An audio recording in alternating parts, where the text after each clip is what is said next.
Hey guys, it's Garcia and welcome back to my channel. So for today's video, we will be doing a makeup tutorial obviously, and if you want to know how I achieved this look, just keep on watching.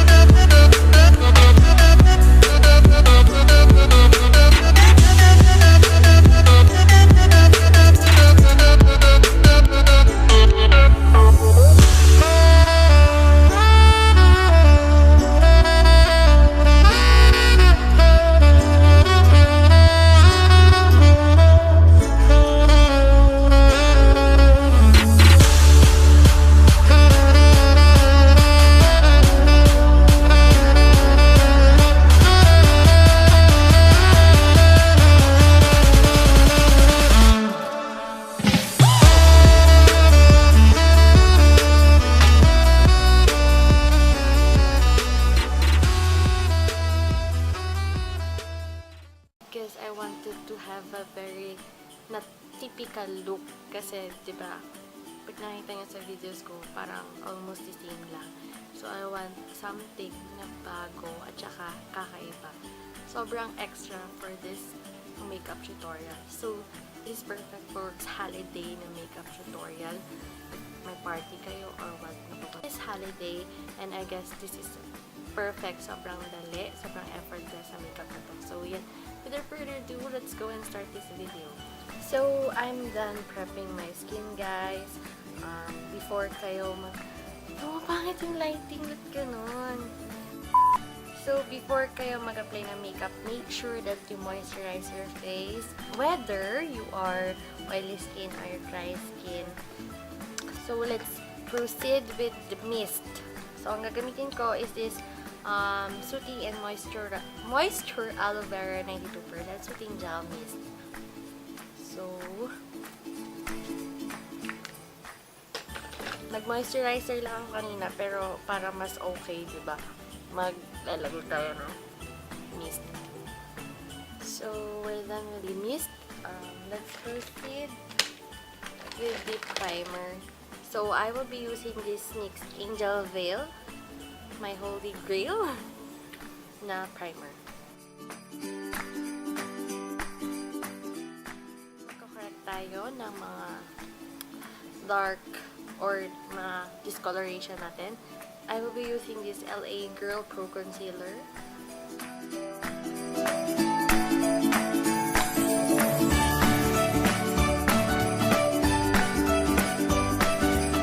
Meron akong medyo nag-red yung dito ko. Di ko alam kung bakit. So, lilagyan ko na lang din.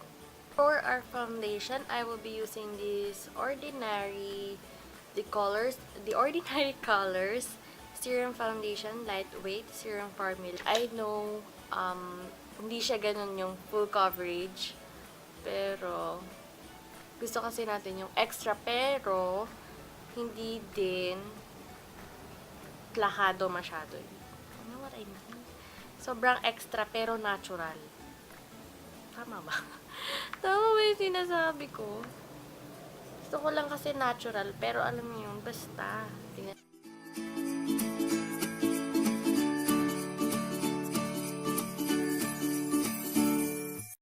know it's a little bit lighter than my natural skin kasi nga nag-oxidize yung foundation sa akin. Mga BB creams yan. Sobrang ganda. Look. Pero kulang lang. Kulang, pero maganda yung finish niya. Concealer na lang din natin siya. Kasi, hindi na ako gumagamit ng concealer. To set that foundation, I will be using this Revlon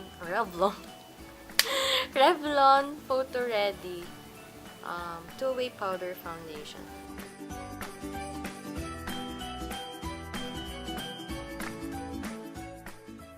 With our eyebrows.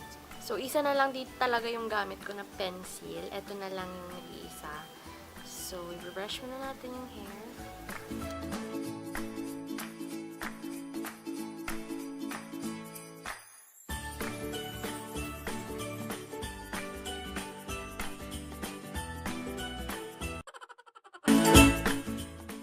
using my ABH Eyebrow Dip Pomade.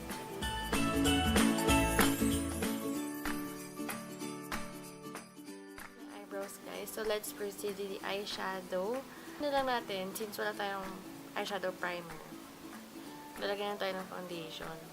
Konti lang. Para make it tayo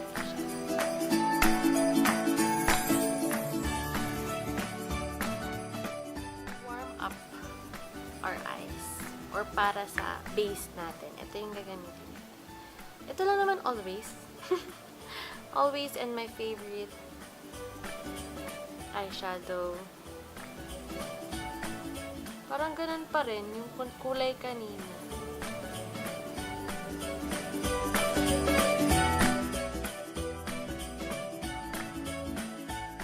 You can use your brush, guys, kung gusto nyo. Pero ako kasi, mas gusto ko yung hindi. Kasi mas maraming product yung nalalagay mo talaga. So, paglalaroan na natin to, hindi naman paglalaro. Hindi na sa paglalaroan, pero try na natin ito mga eyeshadow na to.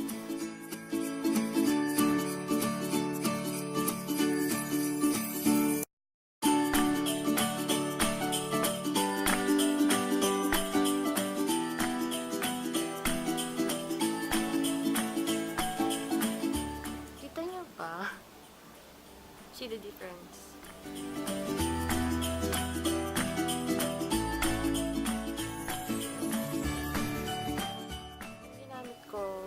Chocolate dito sa palette.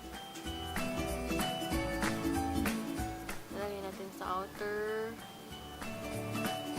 tapos pa loob. It's like the usual na ginagawa ko.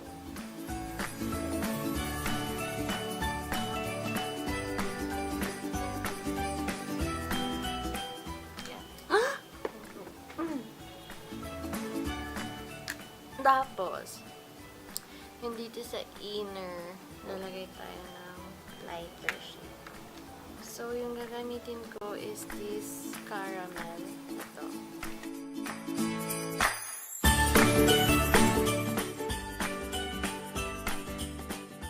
Gagamitin ulit natin yung isang palette. Ito. Tapos, kukuha tayo ng may shade.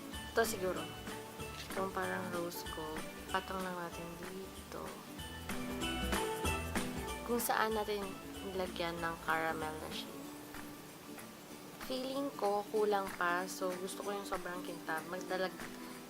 Itong Too Faced na lang na highlighter yung highlight na lalagay yung color pink yung ilalagay. But be very careful kasi sobrang pigmented ito.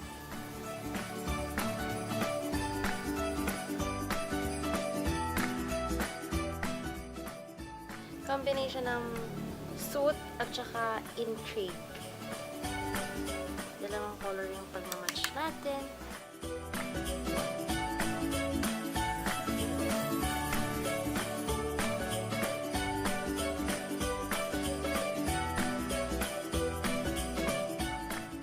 Yan, mag-proceed tayo sa eyeliner. So, mag-winged liner talaga. Mag-winged eyeliner talaga tayo ngayon.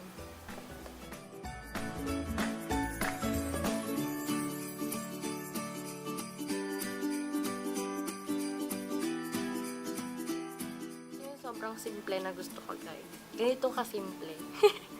Sobrang extra. Yung wing natin, oh, pak. Tapos, maglalagay lang tayo ng eyelashes off cam and I'll be back. So, I'm back and after nun, let's proceed with the mascara. So for my mascara, I will be using my Benefit Roller Lash na mascara. Para magmukhang magkadikit yung totoong lash natin, eyelashes natin sa forehead. And of course, huwag niyo kalimutan lagyan yung lower eyelashes nyo. Next, we're done with our eyes and eyebrows and everything. Proceed tayo sa face na natin. Proceed with contour. So, I will be using my all-time favorite BYS Contour Stick.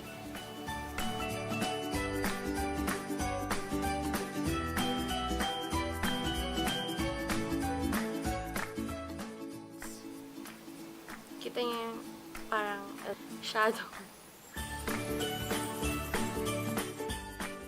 Contour, I will be using my Cool bronzer, although it's although it's bronzer, I will be using it as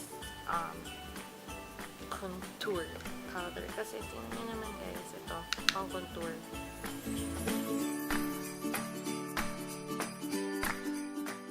Let's proceed with blush. So for my blush, I will be using this Fashion 21 blush stick from kay Coletto galing.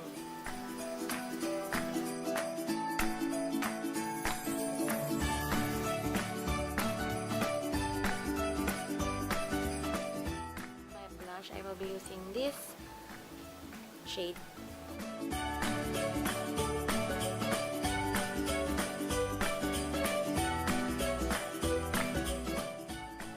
Highlight na tayo. I will be using my Too Faced highlight. So,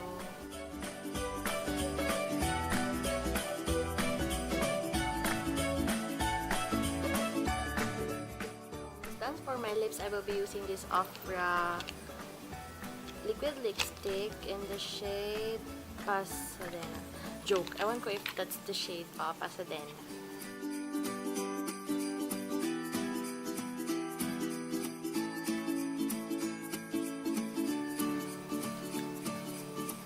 Tapos, isiset lang natin using this Nature Republic ulit.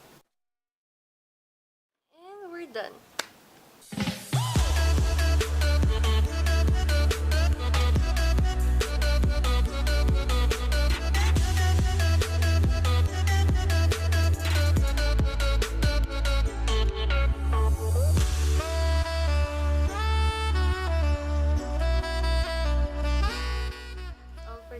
Guys, I hope you guys enjoyed watching my makeup tutorial, and